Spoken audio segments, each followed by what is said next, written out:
I'm a 63-year-old woman living by myself in the home where I raised my son, in a quiet neighborhood just outside Dayton, Ohio. 6 years ago, my husband passed away. Pancreatic cancer stole him from me in a matter of months. One moment, we were bickering over what to watch on TV. The next, we were in a doctor's office hearing he had only weeks left. He lasted 3 months. After his death, my world shrank. My son, Caleb, was the one thread that still felt vibrant. He was a good kid, not flawless, but kind. He'd call weekly, and we'd meet for lunch whenever he was in town. I held on to those moments, maybe too tightly. Then he met Sierra, a tech professional, sharp, confident, articulate. At first, she impressed me, but there was always a cool distance, like she was sizing me up, waiting for me to slip. The first real fracture came at Christmas a few years back. I'd spent hours preparing a feast. Sierra walked in, scanned the spread, and asked, "Is the stuffing made with meat?" No greeting, no warmth, just a question like she was checking boxes. I said it was. She barely ate, bringing her own food in containers. The next year she called ahead, insisting I make nothing with a face. No turkey, no ham, no eggs. I agreed, wanting to see Caleb. I even made a vegan dessert, a chocolate tart. She took one bite and said, "Is this store-bought coconut milk? It has additives that aren't gut-friendly." It stung, but I swallowed it for my son. When they had a baby, I wept with joy. I hadn't cried in years. I pulled out the old crib my husband Jack had crafted by hand. We'd sanded it together, painted it pale blue. It held Caleb for years. I cleaned it, tightened the bolts, bought a new mattress, and washed all his old toys. Wooden blocks, stuffed animals. I sent photos to Sierra. Her reply, "We appreciate the gesture, but we're avoiding gendered items and old materials that might not be safe. Please don't keep anything for us." No warmth, no gratitude. I stored everything in the guest room, hoping she'd reconsider. Then came Thanksgiving. I called Caleb a week prior, offering to cook anything they wanted. He said he'd check with Sierra. 2 days later, she texted, "We're doing our own thing this year with people who align with our values. We don't share meals with those who can't adapt." It wasn't about food or toys, it was about me. She saw me as outdated, irrelevant, unworthy. I didn't cry. I stood in my kitchen staring at the stove, the fridge, the spot where Jack used to stand while I cooked. I made the meal anyway: turkey, stuffing, sweet potatoes with marshmallows, green beans, and a vegan dish, just in case. But no one came. I sat alone at the table, one plate, no voices, just the ticking of the old clock. That night, something broke inside me. I went to the guest room, looked at the crib, the toys, the tiny socks I'd bought secondhand. I picked up one of Caleb's old stuffed bears and felt grief, not for Jack, but for the family I thought I still had. At 1 a.m., I loaded the crib, high chair, toys, and blankets into my van. It took 4 trips. I didn't cry. I was numb. The next morning, I drove to a women's shelter near the bus station and told the worker, "I saved this for my grandchild, but they don't want it. Maybe someone here will." She squeezed my hand, saying nothing. It was the kindest gesture I'd felt in ages. A week later, Caleb called. "Hey, Mom," he said, his voice strained, like he was forcing casualness. "Sierra and I might visit this weekend so you can meet the baby." I paused, then asked, "Why now?" He hesitated. "We just realized family's important." I looked at a photo of him as a boy on the wall. "There's nothing here for your baby anymore," I said. "You made your choice. I've made mine." Silence. Then a click as he hung up. That was 6 months ago. I hadn't seen him since. 3 weeks ago, Caleb showed up alone. What he told me changed everything. He pulled into the driveway unannounced, like he did in his college days. I was folding laundry in the living room when I saw him step out of the car. No baby, no Sierra. He looked exhausted, not just new parent tired, but worn thin, pale, eyes sunken. I didn't open the door right away. He raised his hand to knock, but froze when I opened it. "Hi, Mom," he said. I didn't reply, just stepped aside. He walked in cautiously, like the floor might give way, and sat on the couch. I stayed standing. "Why are you here?" I asked. He stared at the coffee table, at the scratch he'd made as a kid. "I'm sorry," he whispered, "really sorry." I waited. "She's gone," he said. My heart didn't race. I felt nothing at first. "When?" I asked. 2 months ago. He said Sierra took their daughter, claiming she needed space, saying he wasn't supportive enough.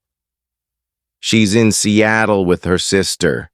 She won't let me see my daughter, won't send photos, says I'm unstable and tied to backward influences. That's you, Mom." I sat across from him, silent.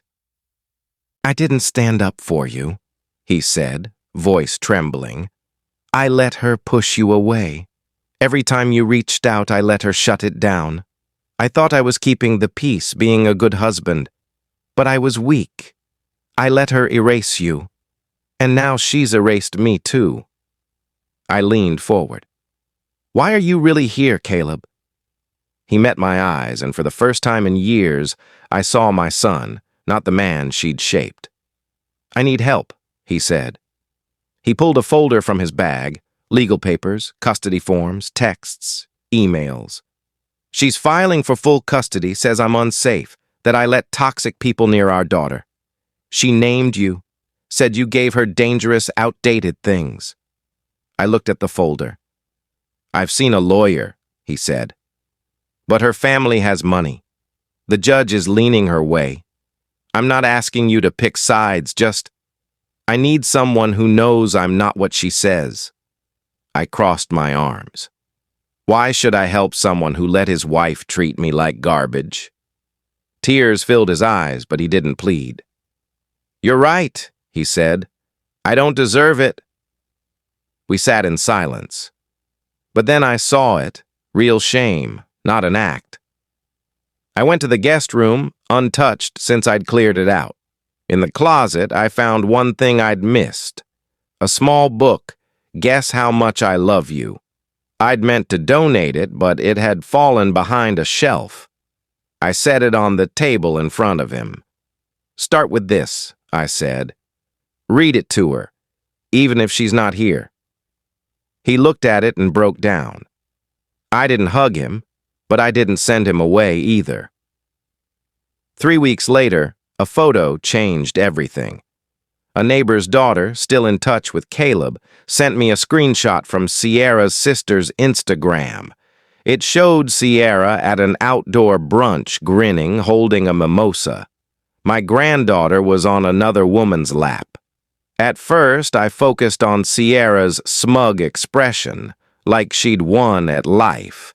Then I noticed the woman holding my granddaughter wasn't her sister. I zoomed in. She was in her late 30s, wearing a gold necklace and a bracelet with a heart charm. The caption read, "Brunch with my favorite people. Love being part of your little world, sweet girl." The account at angelum.lake was private. I showed Caleb. He went pale. "That's Marissa," he said. "Sierra met her in a parenting group. She said Marissa was just babysitting." He called his lawyer. Sierra hadn't just gone to Seattle for space. She'd leased an apartment with Marissa, planning to cut Caleb out entirely. I knew then Sierra hadn't just rejected me. She was rewriting her family, erasing us both. I told Caleb I'd handle the next step. He protested, but I insisted. Years ago, when they started dating, Sierra sent me articles on parenting, safety, and toxic relationships. One was from a blog, Roots and River Collective. I looked it up. It was a Seattle-based site, part parenting resource, part therapy hub, part New Age community. A photo from a retreat showed Sierra in the background, same confident smile. Under contributors, Marissa M. Lake. Her posts talked about conscious co-parenting and healing maternal wounds. 1. Raising Without Paternal Presence, a love letter to chosen single motherhood, said it all. I printed everything. Her posts, the group's mission, the Instagram photo. I built a binder. I drove to Seattle alone, booking a cheap motel. On Monday, I walked into Roots and Rivers' office in my old church clothes, simple slacks, a blouse, Jack's anniversary earrings.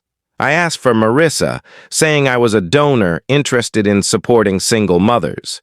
They let me in. She offered tea, I took it. She didn't know me. I admire your work, I said. Do you ever act as a guardian for kids? She smiled, polished like Sierra. Not officially, but I live with a mother and her daughter now. It's beautiful. Is that Sierra? I asked. Her face twitched. I smiled. You're holding someone else's child, I said calmly. The father's still here. You're not helping. You're enabling a lie. She stood, smile gone. Who are you? I slid the binder across. I'm the regressive influence you wrote about. I'm a retired teacher, and you just gave me enough for a Child Protective Services report. Her eyes narrowed. You wouldn't. I stood.